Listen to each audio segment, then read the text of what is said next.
Fast, focused, and fearless. Here's everything you need to know as you jumpstart your day. I'm Pauline Verzosa. Senator Bato de la Rosa seeks to conduct a Senate hearing on the previous administration's drug war.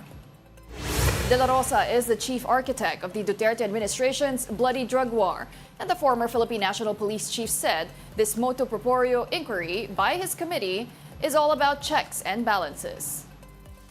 Hindi naman pwede kukontrahin, no? Hindi naman kailangan kukontrahin. Kundi pagkakaroon lang tayo ng checks and balances dahil may nakikita man din siguro si Senator Bungo na portion ng investigation doon na talagang false accusations. De la Rosa is aiming to start the probe into the drug war next month. He also expressed confidence that he can get former President Rodrigo Duterte to attend his hearing. Malaking posibilidad na mag-attend siya kung kami mag-imbita kasi mas komportable siya dito sa Senado kaysa sa lower house. Meanwhile, the palace expressed support for the reopening of investigation into the drug war killings under the Duterte administration. Executive Secretary Lucas Bersamin said this move shows that the Marcos administration places high importance on providing justice and observing the rule of law. The Philippine National Police, or PNP, earlier expressed interest in reopening some unsolved cases linked to the drug war. Despite this, the palace insisted that we will not go back to the International Criminal Court, or ICC. Now, DOJ spokesperson and Assistant Secretary Miko Clavano says the agency will give way to the drug war probe of the House Quad Committee. Here's an excerpt from his interview on The Big Story. What is the DOJ's role in all of this? Well, because of the case build-up rule that we now currently have, it's one of the reforms that our administration had put into play. The police would be working side by side with the prosecutors in reopening the cases. So if the PNP decides to reopen cases, there will be coordination and collaboration with prosecutors to help gather evidence. The purpose of this case build-up rule is so that the police officers and law enforcement agents in general are equipped with more legal know-how to be able to sift through evidence to see which can be used, which are admissible in court, so that once the case is finally filed in court, there's an airtight and strong quality case that will be filed. So that would probably be the role of the DOJ, but we are awaiting the endorsement from the PNP. The case buildup you're talking about is the one that you said that you will start once the House of Representatives submits its committee report. Is that the same, or is it a different case buildup? Well, it'd be different because I believe the Undersecretary Vasquez mentioned that the cases to be referred by the Quad Committee are those relating to the testimonies of former Colonel Garma, which relates to EJKs in general and the reward system. No? So I believe that it targets a completely different set of individuals. With these cases, the cold cases and the other extrajudicial killings that are going to be reopened are more specific. So I would think that they're different. All right. I wanted to ask in relation to all of this, because the headline the other day, Asek Lavano, was that the DOJ will wait for the committee report to be submitted. I think that's what you were saying about the referral of cases. A lot of people have been wondering, why not just conduct a motu proprio investigation instead of waiting for the committee report? Well, that was a conversation that was had in the DOJ, and it was decided that we would give way to a co-equal branch of government to conduct their investigation first. They seem to be getting into, well, a lot of the issues. They seem to be hitting it quite squarely. And we believe to be able to see the bigger picture, to simply wait, no? Because, well, for another reason why we wanted to wait is we might be wasting resources if we were to do a parallel investigation. We'll be back with more stories after this break. Keep it here on One News.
Welcome back. You're still watching One News Now. I'm Pauline Verzosa. Let's now take a quick look at today's other headlines. In the Philippine Star, the COMELEC has released a partial list of aspirants allowed to join the 2025 senatorial race.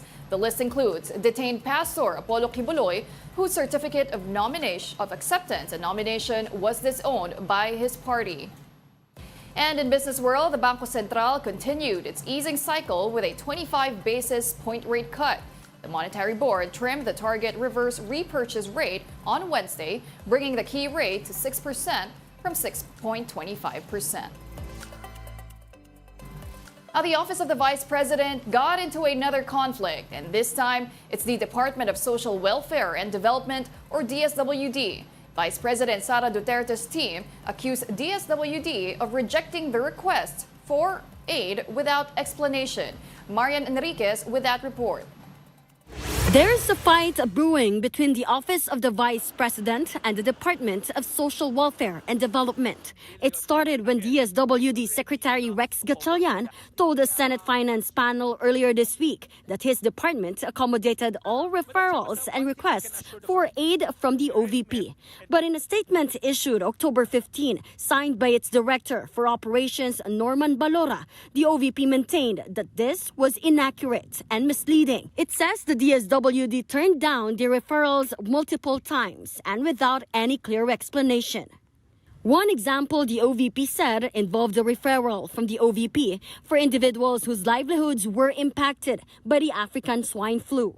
The DSWD reportedly declined the request, citing their inability to conduct mass payouts. But they were able to carry out similar payouts in other regions with the involvement of other politicians. The OVP added that there was also no clear explanation provided by the DSWD to the OVP's referred clients from its satellite offices on the delay or inaction on the requests. Recall that Vice President Sara Duterte herself told senators during the OVP's budget hearing in August that there were several instances when the DSWD has politicized its cash assistance program. In the hearing on Monday, Senators Bongo and Amy Marcos grilled Gatchalian over it. He insisted the DSWD has always welcomed the OVP's referrals for assistance. Hindi nagagamit ang DSWD sa kahit na anong politika. Gatchalian also explained that referrals do not mean automatic payouts, as these still go through a verification process to check the identity of beneficiaries. And those who conduct the verification are registered social workers and not officials of the DSWD nor local politicians. Still, Gatchalian says the DSWD is talking to the OVP to clear the issue. For News 5, Marian Enriquez, we are One News.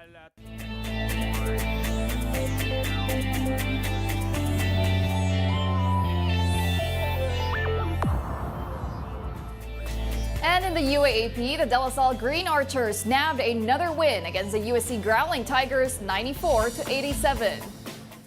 Kevin Kiambao delivered a career-best performance in the game after leading the Green Archers with 29 points. The big man also contributed 9 rebounds, 3 assists, and 1 steal. Before this match, the FEU Tamarao snatched another victory against the NU Bulldogs, 65-58. Joric Bautista came through the clutch as he extended Tamarao's lead against NU with just 9.7 seconds remaining. Mo Konate also contributed 22 points, 13 rebounds, and 2 blocks in FEU's win.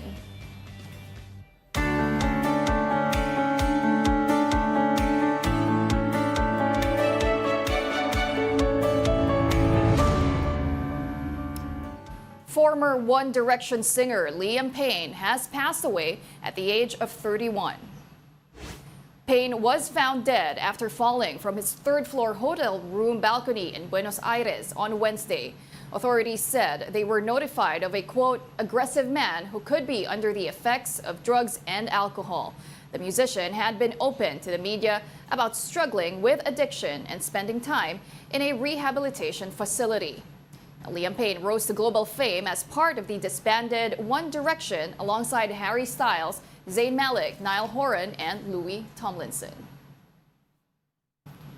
And those are the top stories of the hour. Join us later at 9 a.m. as we continue to monitor the day's biggest stories. I'm Pauline Verzosa. We are One News.